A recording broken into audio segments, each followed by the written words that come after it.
Bodhaya Puri Goswamiti Namine. Namahom Vishnu Padaya Krishna Prestaya Bhutale Srimate Bhakti Vedanta Swamiti Namine. Namahom Vishnu Padaya Krishna Prestaya Bhutale Srimate Bhakti Daita Madhava Goswamiti Namine. Namahom Vishnu Padaya Krishna Prestaya Bhutale Srimate Bhakti Pragan Keshava Goswamiti Namine. Namahom Vishnu Padaya Krishna Prestaya Bhutale Srimate Bhakti Rachaka Shiladev Goswamiti Namine. Namahom Vishnu Padaya Krishna Prestaya Bhutale Srimate Bhakti Siddhanta Sarasvati Namine. Shai Shri Brahma Madhva Goja Sarasvat Sampadaya Ki Jai.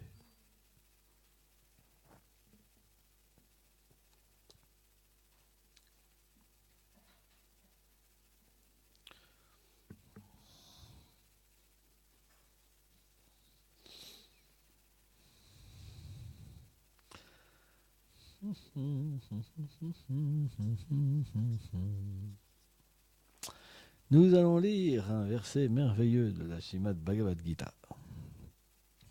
Chapitre 2, verset 46. Yavam dapanem sarvata samfrutudake Tavan sarveshu vedeshu brahmam nasyam vijanataha. Toutes les fonctions accomplies par différents puits peuvent facilement l'être par un vaste lac. De la même façon, tous les résultats obtenus par l'adoration de différents demi-dieux, décrites dans le Veda, peuvent facilement être obtenus par l'adoration du Seigneur suprême, par ceux qui le connaissent et qui sont dotés de dévotion. Commentaire. Srila Vishvacharya Thakur explique que le mot udapane, employé dans ce verset, indique un groupe de puits. Dans les temps anciens, de nombreuses activités étaient accomplies par le biais de différents puits. L'un pouvait être utilisé pour se nettoyer, un autre pour laver les vêtements, etc. Mais ces activités pouvaient être toutes accomplies en un seul instant si un vaste réservoir d'eau était accessible. Mais c'est un dur labeur que d'aller à différents puits pour différents buts. Mais il n'y a pas de labeur dans le fait d'aller à un seul réservoir. De plus, un petit puits a souvent une eau salée. Ça, c'est en Inde. Mais l'eau d'un vaste lac est douce. Similairement, certaines portions des Védas traitent de l'adoration de différents demi-dieux. On entend par demi-dieux certains êtres qui reçoivent un pouvoir plus ou moins important du Seigneur afin de régir l'univers matériel.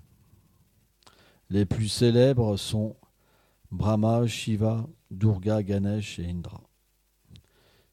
Ils habitent différentes planètes de l'univers. Bon, c'est une grande teneur et portée. Donc, oula. Bon, on va s'arrêter là.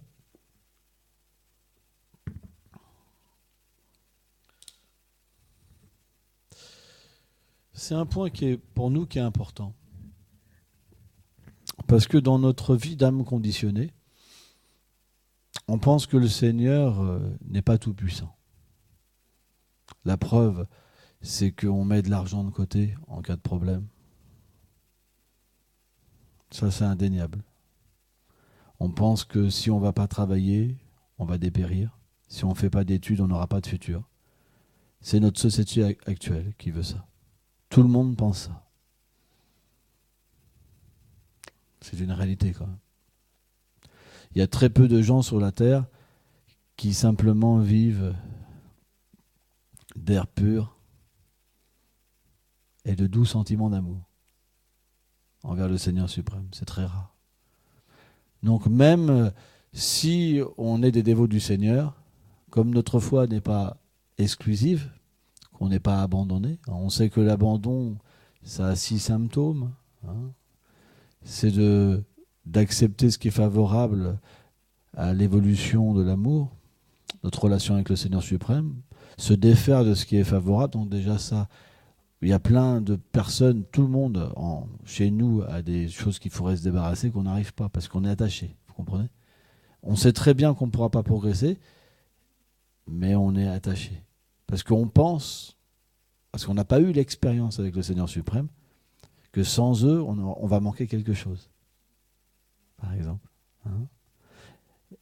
Bien sûr, il y a l'abandon de l'âme, l'humilité, car sans humilité, il n'y a pas de connexion. Et il y a ces 2 principes que le Seigneur, un dévot, pense, réalise qu'il pourvoit à toute chose et qu'il le protège. Il est son seul soutien. Bhaktivinoda Thakur nous a quand même expliqué une chose qui est importante dans son première chanson du Sharanagati, que le Seigneur entend les prières d'une personne qui a les 6 symptômes de l'abandon.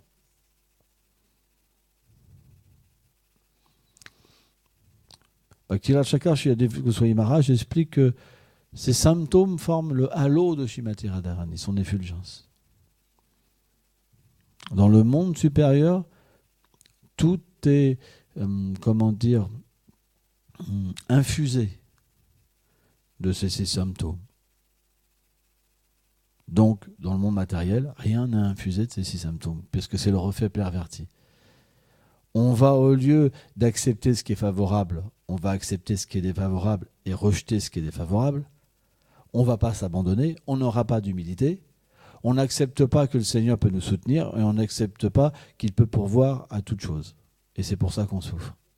Parce que sans abandon, il n'y a pas de connexion, et sans connexion, on est livré à nous-mêmes et on souffre. Et c'est terrible. Et c'est notre situation. Et cette situation, elle est vraiment désagréable. Mais en même temps, ce qui est paradoxal, c'est qu'on ne veut pas s'en défaire. Donc c'est une raison pourquoi le Seigneur vient. Le Seigneur vient âge après âge. Il vient souvent, il envoie ses dévots, parce qu'il est très concerné par nous-mêmes. Quand vous avez un enfant, par exemple, bon, théoriquement, parce qu'il y a beaucoup de gens dans ce monde qui délaissent leurs enfants, quand vous avez un enfant, qu'est-ce que vous voulez ?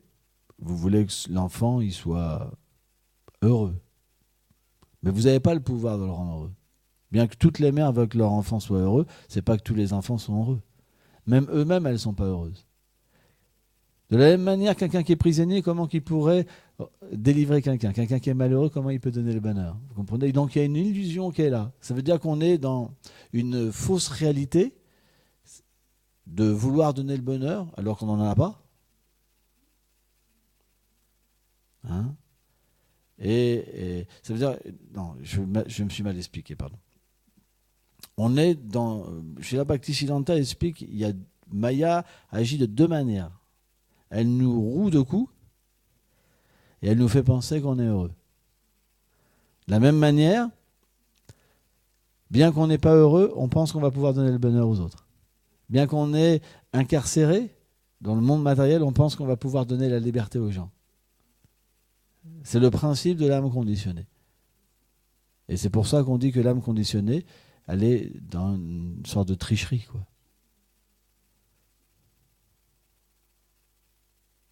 C'est pour ça qu'on a cette tendance à tromper les êtres vivants.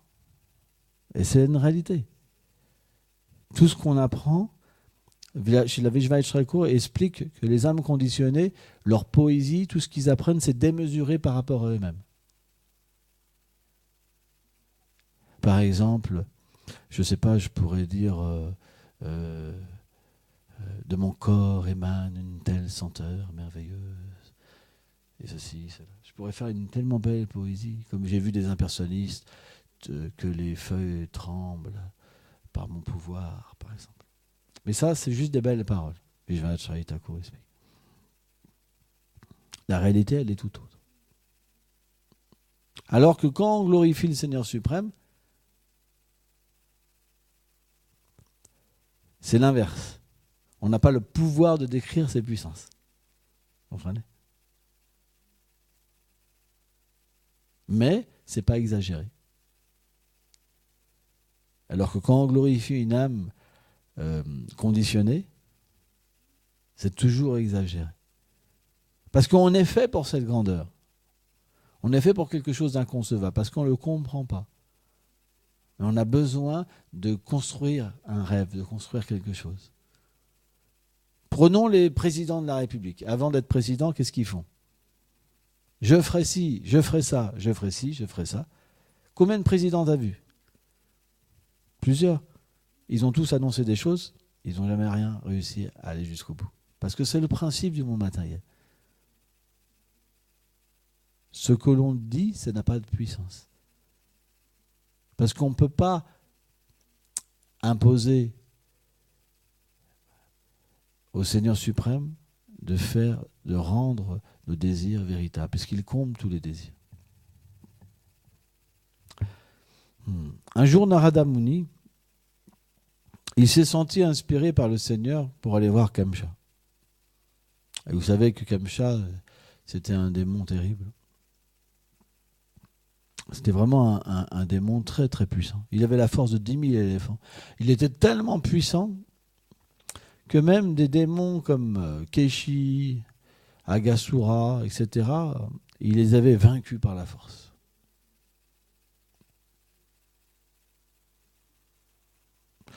Mais Narada Muni, il voulait que le Seigneur accélère sa mission et qu'il quitte Vrindavan pour aller à Mathura et qu'il tue Kamsa. Parce que Kamsa, il avait fait le vœu de tuer son père, de tuer le père de Devaki, de tuer Vasudev, de tuer Devaki, de tuer les Yadavas, de tuer tout le monde. De toute façon, il voulait tuer tout le monde.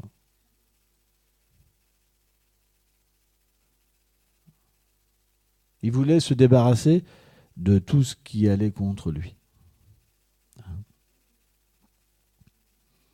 Et donc, Narada Muni est venu, il lui a dit, en fait, la fille qui t'a échappé des mains, la 8e grossesse de Devaki, en fait, elle ne vient pas de Devaki, elle vient de Yashoda. Et la 7e grossesse, qui était soi-disant une fausse couche, c'était Balaram, le Seigneur suprême. Et le 8e, c'était Krishna qui a été, en fait, apporté à Mathura et échangé. Et ils sont la source de ta mort. Ah, vous connaissez comme ça. Mais Narada Muni a fait ça, en fait, pour accélérer le processus. Et donc, du coup, qu'est-ce qu'il a fait comme plan ? Il a dit, donc, on va aller tuer Krishna et Balaram. Et après qu'ils seront tués, on tuera Nanda, ses frères. Prishabhanu Maharaj, ses frères. Ah, il voulait tuer tout, il avait vraiment la haine. Des êtres si merveilleux et doux, emplis de qualités divines. Et donc il a donc fait appeler ses lutteurs, différents démons, quoi. Et donc il a fait le plan de le tuer par l'éléphant et par Shanura, etc. Et donc il a appelé Akrura. Et Akrura, c'était pas un démon, c'était un grand dévot. Et par les arrangements du Seigneur suprême, il était resté auprès de Kamsa. Et donc Kamsa, il avait un grand respect pour Akrura. Très très très grand respect. Parce qu'il avait une parole et il était tellement vertueux, Akrura. Donc il lui a demandé d'aller chercher Krishna Balaram pour un tournoi. Et Akrura, naturellement, comme c'était un dévot du Seigneur suprême, il s'est senti véritablement fortuné de pouvoir aller rencontrer le Seigneur. Et là, il est parti sur un char merveilleux avec des chevaux pour aller chercher Krishna Balaram. Et sur le chemin, il était tellement en extase du souvenir de Krishna Balaram. Et il se disait, mais qu'est-ce que j'ai pu faire dans cette vie pour avoir pour voir le Seigneur suprême? Qu'est-ce que j'ai pu faire dans mes vies passées? Et quand il est arrivé à Vrindavan, il a vu les empreintes de pieds du Seigneur Krishna. Et là, il est devenu comme un fou. Il a sauté du char. Il s'est roulé, il pleurait, il criait. Et après un certain temps, il est reparti. Et quand il est arrivé à Vrindavan, Krishna Balaram les attendait Akrura. Et quand il a vu Krishna Balaram, donc il est sorti de son char, il s'est jeté à ses pieds avec des larmes pour rendre ses hommages au Seigneur suprême. Mais la nouvelle a commencé à se répandre que Akrura voulait sortir Krishna et Balaram de Vrindavan. Donc il a demandé à Nanda Maharaj, les dépâtres, etc., de venir l'accompagner pour payer une sorte de tribut à Kamcha. Parce que toutes les contrées payaient un impôt à Kamcha. Mais quand les gopis, elles ont commencé à entendre que Akrura donc était venu pour faire sortir Krishna de Vrindavan, par millions en fait, elles ont commencé à parler entre elles. Les millions de gopis. Il y a des milliards de gopis. Elles ont commencé à parler entre elles. Elles ont pris des bâtons, elles ont bloqué toutes les routes de Vrindavan.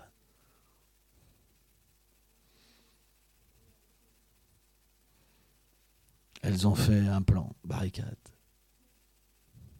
Dans ce monde, les gens font des barricades, mais c'est pas pour le même chose.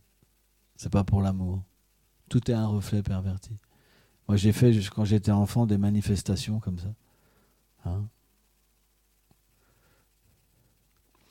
Bon, bref. Et donc, c'est pas la même manifestation. Et donc, à un moment, Akrura, donc il a pris Krishna Balaram. Les pâtres, il y a eu un convoi quoi, pour partir à Mathura. Et les gopis donc ont bloqué le char. Ils ont commencé à battre les chevaux, à battre Akrura. Ils étaient tellement puissantes les gopis. Parce que dans le monde transcendantal, c'est la puissance de l'amour. C'est pas la même puissance. Parfois les gopis, elles attachent les pâtres Krishna à leur mettre des gifles. Elles les corrigent. Par exemple, quand Krishna et tous ses soldats, Gopas, ils font des embuscades pour taxer les gopis. Une fois, Radha, Lalita, ils ont fait un plan, Vishaka, Tungavidya, etc., Chitradevi, Sudevi. Elles ont fait un plan pour donner une leçon à Krishna. Et donc Radharani est venue avec certaines de ses gopis. Et Lalita, elle s'était avec des milliers de gopis, elle s'était cachée dans tel endroit, tel endroit, tel endroit, tel endroit. C'était une vraie embuscade. Et quand Krishna et Balaram et les Sakas ont sorti de leur cachette pour taxer les gopis, toutes les gopis, elles ont fait une embuscade et elles ont attaché Madhu Mangal, tous les pâtres, etc. Et elles les giflaient. Elles ont donné une correction à Krishna en déguisant Krishna en femme, en gopi. Elles lui ont mis un pot de yaourt, elles l'ont forcé à danser même.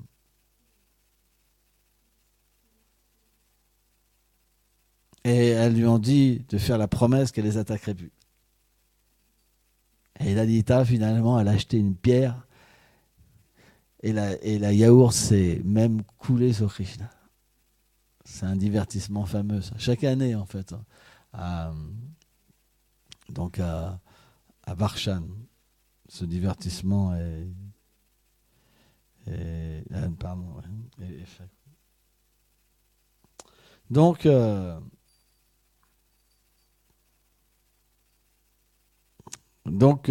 quand Akrura a voulu emporter Krishna, les gopis ont battu tellement Akrura que Krishna et Balaram, ils ont été obligés d'intervenir. Wow. Il s'est pris une vraie raclée. Imaginez-vous leur objet d'amour. Les gopis ont un amour illimité. Hein?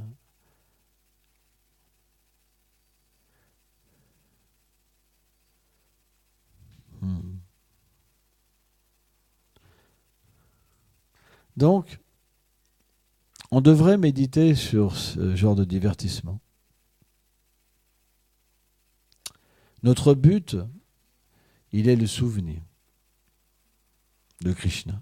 Parce que si on ne se souvient pas du Seigneur suprême, on va juste se souvenir de nos malheurs matériels et plonger de plus en plus dans nos malheurs. Parce que l'attachement matériel, c'est la source de notre malheur. De la même manière, si on se souvient du Seigneur suprême, mais le souvenir doit s'effectuer à travers le chant. C'est ce qu'appellent nos acharyas. Donc on doit chanter et se souvenir des divertissements du Seigneur suprême.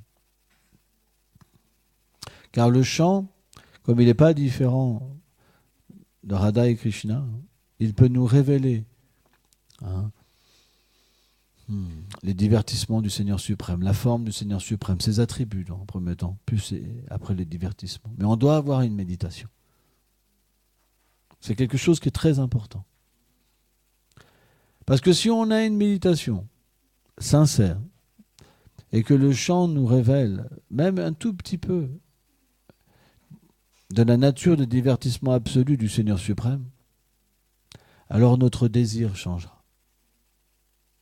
Les dévots qui n'arrivent pas à changer de désir, qui restent attachés au monde matériel, au corps, aux désignations comme les enfants, la richesse, les maris, les femmes, c'est parce qu'ils n'ont jamais eu l'expérience des doux sentiments transcendantaux.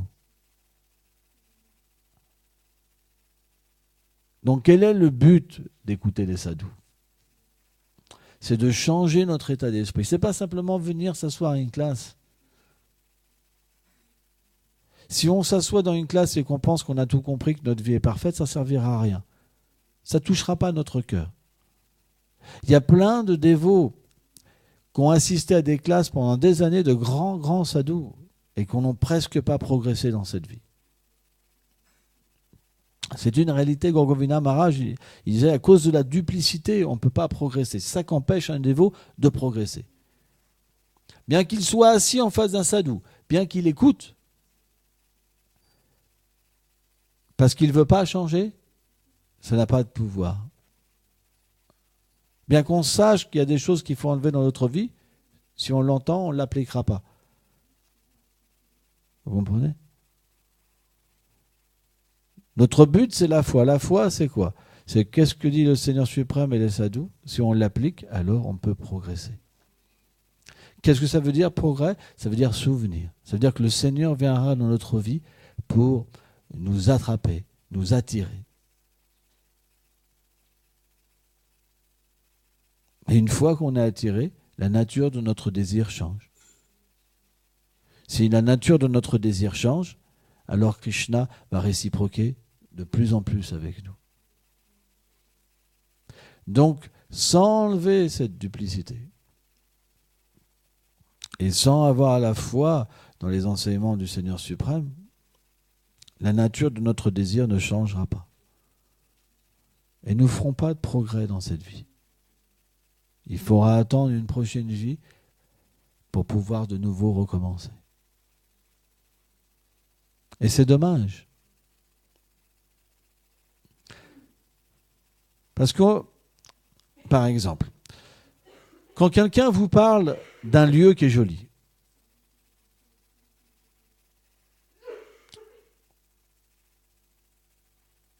vous avez envie d'y aller, vous développez le désir d'y aller. Pourquoi ? Parce que vous cherchez du plaisir. Par exemple, si quelqu'un vous dit « Waouh, c'est génial, J'ai été là-bas. Ah bon, t'as été là-bas? Ouais, oui. Il y avait un parfum extraordinaire. Oh là là, des jardins extraordinaires. Les gens sont super sympas. La nourriture est bonne. Il fait beau.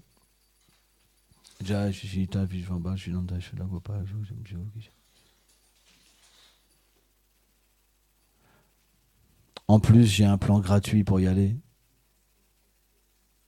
Ça prend juste un peu de temps. Donc on va se dire, j'ai pas beaucoup de temps, mais quand même, ça a l'air attirant. Et donc on va lui dire, mais qu'est-ce qu'il faut que je fasse? Allez, Krishna, allez, Krishna, Krishna, Krishna, allez, allez, allez, Ram, allez, Ram, Ram, Ram, allez, allez. Oh, mais ça, c'est pas possible. Ça marche pas, c'est juste des syllabes. Vous comprenez? C'est notre situation. Bien que les plus grands sages peuvent expérimenter ce nectar juste en chantant, les sadhus peuvent expérimenter juste en chantant, nous, on ne peut pas croire à ça. Parce que quand on chante, l'effet n'est pas là. Mais de la même manière qu'on peut entendre et vouloir désirer dans un endroit et y aller et le vérifier, parce qu'on en entend parler, hein. Donc là, j'enlève le mantra, je fais un exemple matériel. De la même manière, en entendant sur les divertissements Vrindavan et l'expérience qu'ont les sadhus, on peut développer le désir. Si on est simple. Si on est simple. On peut développer le désir. Et chanter et expérimenter nous-mêmes. Pourquoi? Parce que quand les sadhus nous parlent de leur expérience, ils nous donnent la possibilité d'y aller. C'est comme si qu'ils nous donnaient le ticket. Va de ma part là-bas, fais. Un Vaishnav, un gourou, il vous dit, fais ça, je te donne la permission d'y aller. Mais nous, qu'est-ce qu'on fait de notre infortune? Bon, pas tout de suite, j'ai encore des choses à faire. Mais c'est pas que le sadhu n'a pas donné l'autorisation, c'est nous qui ne voulons pas. Et en plus, on a fait des mauvaises choses, on s'est embourbé dans des offenses, etc., qui font qu'on ne se souvient même plus de cette autorisation-là. On n'a même plus la possibilité de la prendre. C'est trop loin. On est trop dans la souffrance. On souffre trop pour se rappeler, pour avoir la force même de tendre la main. C'est comme si des pluies glacées nous tombaient dessus.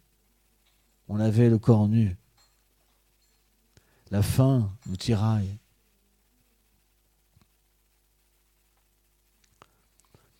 Mais cette autorisation, elle est toujours valable. Parce que la bénédiction d'un sadhu, personne n'a le pouvoir de l'enlever. Parce que le Seigneur est dans le cœur. Et défend toujours la parole de son dévot. C'est une particularité du Seigneur suprême. Quand son dévot dit quelque chose, il fait toujours en sorte que ça se réalise. Mais si on agit mal, ça mettra plus de temps. Parce qu'il faut aussi payer les choses mauvaises qu'on fait. Mais la parole d'un pur dévot, elle se réalisera. C'est juste question de temps. Qu'est-ce qui nous sépare de cette bénédiction? Notre foi dans le pur dévot. Si on a foi, elle se réalise tout de suite. Et c'est en fonction du doute qu'elle met du temps à elle se réaliser. Ou elle ne peut même pas se réaliser en cette vie. Mais puisque le sadhu a donné cette bénédiction, Krishna fera en sorte que même dans la prochaine vie, le dévot en question, il puisse en profiter à travers un autre sadhu. Un autre sadhu lui donnera la même bénédiction. Krishna inspirera son dévot lui donner la même bénédiction. Si vous n'avez pas foi en ça, alors vous n'êtes pas un Vaishnava. Parce qu'un Vaishnava, il a foi dans les Vaishnavas. C'est le principe. Il sait même que les Vaishnavas sont plus puissants que le Seigneur lui-même. Parce que Krishna est contrôlé par ses dévots. Mais qui peut croire à ça? Quelqu'un qui a une sukriti énorme, des actes pieux énormes, comme un mont Sumeru.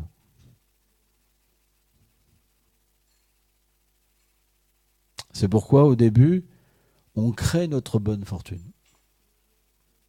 en prenant l'association des dévots. Et graduellement, un jour, notre foi augmentera. Peut-être pas dans cette vie. Si on a trop de désirs matériels et qu'on fait passer notre pouvoir, notre foi dans notre construction du futur, hein, mes études, mais ceci, je vais faire ça, je vais faire ci, ça mettra beaucoup de vie à atteindre la perfection. Parce qu'on a foi en nous. Et cette foi, elle est juste basée sur l'environnement illusoire que nous donne Maya. Vous repasserez dans 1000 ans, tout sera détruit, ça sera une autre civilisation. Ça change tout le temps l'univers matériel. Tout le temps, tout le temps, tout le temps, tout le temps, tout le temps. Plus les gens ont moins de conscience de Dieu, plus ça devient raffiné dans le matérialisme. C'est expliqué sur les planètes infernales, ils ont même des produits pour empêcher les gens de mourir.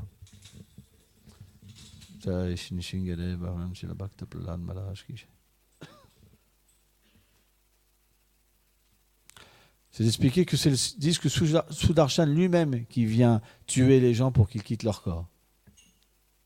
Qu'est-ce que veulent les gens ici? Avoir des pilules pour plus vieillir. C'est la même chose. Ils essayent à tout prix de créer ça. C'est possible parce que sur les planètes infernales, ça existe. Bhaktivedanta Swami Prabhupada explique ça. Bhagavatam. Donc ça, c'est le monde de l'ignorance. Plus c'est matériel, et plus il y a un raffinement en technologie. Mais plus les âges sont avancés, plus les gens vivent avec la nature, etc. Et avec tous les pouvoirs mystiques, etc., etc., etc. C'est beaucoup moins puissant. Si on voit par exemple les armes qu'avaient les Pandavas, Arjuna, etc., c'est beaucoup moins puissant qu'une bombe atomique et tout ça. Hein. C'est tout petit, quoi. Hein, avec le Pancha... Comment il s'appelle, Pashupata, par exemple, l'arme de Shiva, on peut détruire l'univers entier. On ne peut même pas imaginer le pouvoir de ces armes. C'est des armes des demi-dieux. Donc la technologie matérielle, c'est tout petit, même pour détruire, c'est tout petit. Hein. Donc notre foi, elle est simplement basée sur des choses tellement petites. Mais on n'a pas le choix. Parce qu'on ne peut pas voir au-delà, parce qu'on n'est pas abandonné, parce qu'on ne peut pas avoir l'aide du Seigneur suprême. Et même si le Seigneur suprême nous explique, on ne peut pas avoir foi. On ne peut pas arrêter d'avoir peur, parce qu'on pense qu'on est ce corps. L'ignorance. Quand on est influencé par l'ignorance et la passion, la peur est là, l'anxiété est là. Qu'est-ce que je vais devenir ? C'est pour ça qu'on doit au moins être au niveau de la vertu. La vertu, c'est la foi dans les paroles du Seigneur suprême. L'application. Accepter et rejeter ce qui est défavorable. Parce que le Seigneur donne des injonctions. Ce qu'il faut rejeter, ce qu'il faut accepter. Donc c'est l'abandon de l'âme au Seigneur suprême. Et l'humilité. L'humilité, reconnaître que par nous-mêmes, on ne peut rien faire. Et naturellement, on recevra le soutien du Seigneur suprême. Le soutien, ça veut dire qu'on aura du temps pour développer l'amour de Dieu. On passera plus notre temps à se soucier de nos enfants. Ces choses illusoires. À avoir peur de perdre quelque chose dans ce monde qui est illusoire. Souffrir du sommeil, de la fatigue, des ennemis, des amis.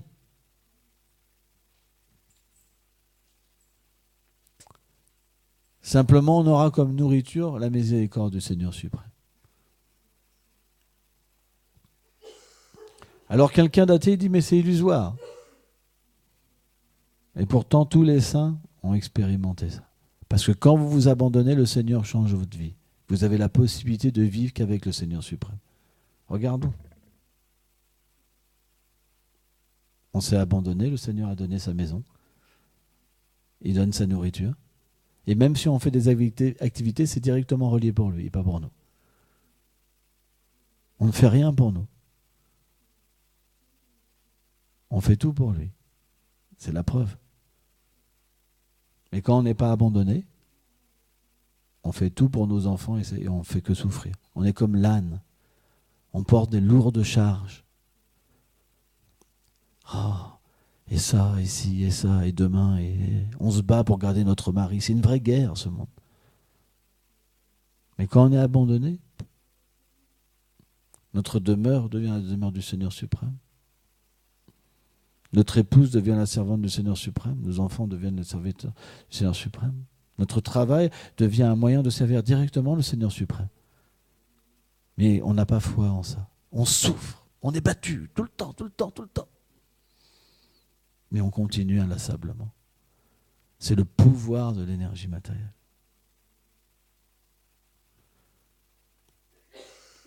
C'est pourquoi si on chante correctement les chants des saints noms, sans offense, au moins essayons d'écouter le chant, sans penser, en s'aidant des Écritures pour nourrir notre chant, pour avoir un souvenir même tout petit du Seigneur suprême. Essayons de développer ce désir de vouloir devenir un associé du Seigneur. Et vous verrez que votre vie changera. Si vous avez des problèmes, c'est que vous n'avez jamais chanté à ce niveau-là. Je suis désolé. Vous n'avez jamais essayé. Sans ça, c'est pas possible. Parce que quand on chante à ce niveau-là, Krishna fait tous les arrangements pour qu'on revienne à lui. C'est pourquoi on doit essayer.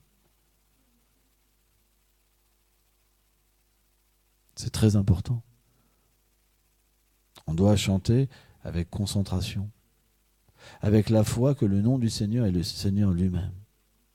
Vous savez, chanter en comprenant que le nom n'est pas différent du Krishna, ça veut dire que Krishna va se révéler à vous. Mais si vous chantez en pensant que il y a une différence, Krishna reste loin. Mais le nom du Seigneur, Nama, et le Seigneur suprême Nami ne sont pas différents. Quand vous chantez le Mahamantra avec cette foi que le Seigneur est là, il apparaît. C'est la seule différence dans quelqu'un qui chante purement et quelqu'un qui chante avec offense. C'est que quelqu'un qui chante avec offense, il pense que le chant des saints noms et le Seigneur suprême sont différents. Donc quand il chante, il n'appelle pas le Seigneur suprême. Il chante un nom maïque, matériel. Un impersonnaliste, quand il chante le nom de Krishna, il pense que Krishna, lui, il n'a pas de corps. C'est illusoire. Pourtant, il chante Hare Krishna. Mais un pur dévot, parce qu'il sait que le nom de Krishna n'est pas différent de lui, donc quand il chante, il veut être avec lui et Krishna vient. C'est la seule différence. Alors bien sûr, il y a différents niveaux de catégories de chant selon la foi qu'on a.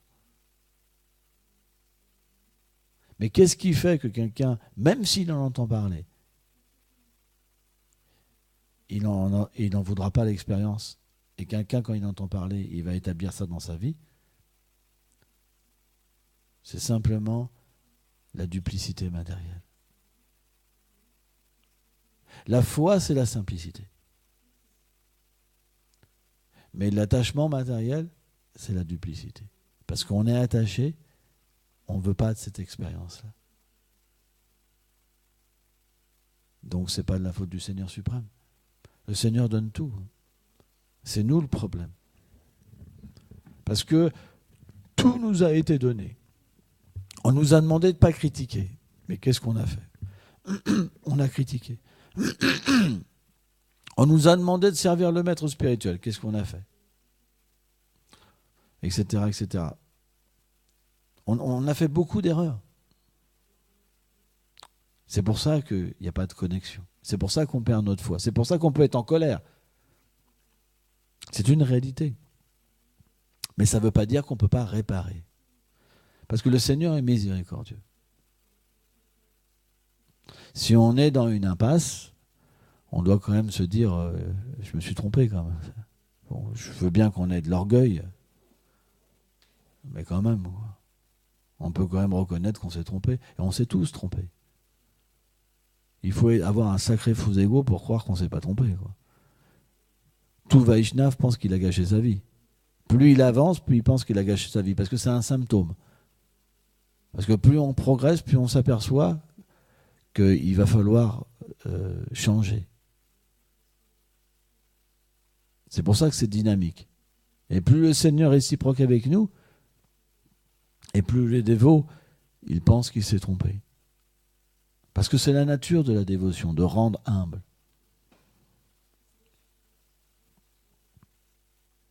Or, quand il n'y a pas ce contact, bien qu'on souffre, bien qu'on est dans des situations terribles, on ne peut pas développer cette nature-là. C'est pourquoi on peut même douter, en se disant ouais, vous parlez toujours d'amour, mais il n'y a pas d'amour. Mais c'est nous qui n'arrivons pas à nous connecter. Sans ça, comment on pourrait parler d'amour s'il n'y avait pas d'amour? Si vous faites que souffrir, vous parlez que de souffrance. Vous parlez ce que vous expérimentez. Mais quand vous faites que souffrir, et vous entendez quelqu'un vous parler d'amour, qu'est-ce que vous faites? Vous dites, lui il parle d'amour, mais il doit souffrir. Tout ça, c'est de l'hypocrisie. Mais c'est nous le problème. C'est nous qui avons une mauvaise vision. C'est nous qui voyons la souffrance partout et la duplicité partout, parce qu'elle est en nous. Combien de fois, moi, j'ai vu des gens venir se plaindre à moi en me disant « Ouais, il a quelque chose contre moi. » Je ne sais pas. Hein, et je rencontre la personne, il n'y a pas de problème. C'est nous qui nous sommes fait un film. Vous comprenez? De la même manière, quand on souffre, on ne peut pas croire à l'amour. Parce qu'on est pris dans quelque chose qui nous empêche de croire que ça existe. Mais si on s'associe avec des sadhus, graduellement, on sortira de cette impasse. C'est pourquoi que l'association, c'est la chose la plus importante. L'association avec des sadhus, ça va nous redonner l'espoir. Et nous dire, d'accord, je souffre, mais je peux sortir de cette souffrance. Je peux m'en défaire. Si je chante correctement. Et graduellement, si on chante, en enlevant toutes ces poussières petit à petit qui recouvrent notre cœur, alors la perception de la vérité va devenir de nouveau objectif pour nous. Et notre foi, alors, va se rétablir et notre souffrance va disparaître. C'est juste ça. C'est pas compliqué. On souffre parce qu'on ne voit pas. Si on voit l'amour, on ne souffre pas. Vous comprenez?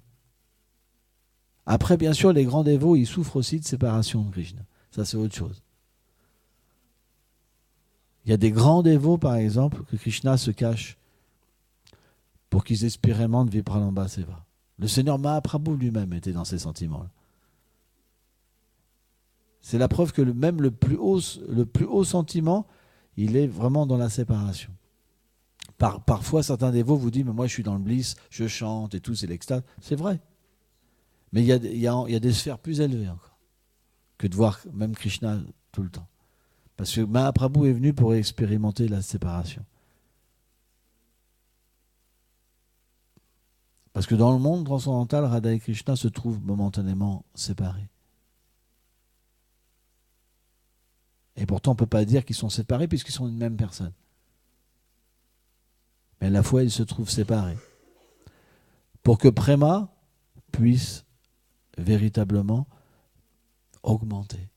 Parce que quand ils se sont séparés, leur amour augmente. Et quand ils se retrouvent, finalement, il augmente aussi. Pourquoi? Parce qu'ils ont peur d'être séparés. C'est tellement intense que parfois Radha et Krishna ne peuvent même pas se voir. Ils sont ensemble, ils ne peuvent même pas réaliser qu'ils sont ensemble. Tellement cet amour, elle nous dépasse. Mais un être ordinaire, qu'est-ce qu'il va dire? C'est la souffrance. Parce que la souffrance dans ce monde matériel, c'est le reflet de la réalité transcendantale. Donc la séparation dans le monde transcendantal, c'est le plus merveilleux sentiment. C'est pourquoi même dans ce reflet perverti, les gens parfois ils cultivent la souffrance. Yamuna Jivan m'expliquait ça. Il avait un voisin, sa femme le battait. Au point qu'elle le mettait à dormir même l'hiver dans la grange avec les animaux. Imaginez-vous. Et quand cette femme elle est morte, ce mari il a développé un sentiment au point qu'il s'est suicidé. Il ne supportait plus parce que c'est bizarre, vous comprenez? C'est un truc de dingue quand même. Bien que quelqu'un nous frappe, quelqu'un nous trompe, etc., on reste attaché. C'est un truc mystique ce monde. Parce que c'est le reflet perverti de la réalité. Donc ça existe, mais d'une façon terrible. Bien que les gens font que souffrir avec une personne, ils restent avec une personne. C'est mystique quand même. Vous vous rendez compte? C'est mystique le monde matériel. Alors que il y a des gens, ils se diraient, bon, bah, j'en ai marre, hop. Vous comprenez? C'est mystique. C'est la nature de ce monde. Parce que ce qui existe dans le monde transcendantal existe dans ce monde, mais d'une manière complètement inversée. C'est pour ça qu'on voit des gens souffrir avec des personnes, mais rester attachés. Il y a des femmes qui se font battre par leur mari, trompées par leur mari, trichées par leur mari, vice-versa, mais ils pourront jamais les quitter. Parce que c'est le reflet perverti, parce que cette nature-là existe en Radharani. Ici, on veut imiter Radha et Krishna. Mais à quel prix? Comprenez? Donc, en entendant ça, on peut se débarrasser de cette situation et se libérer. Ok.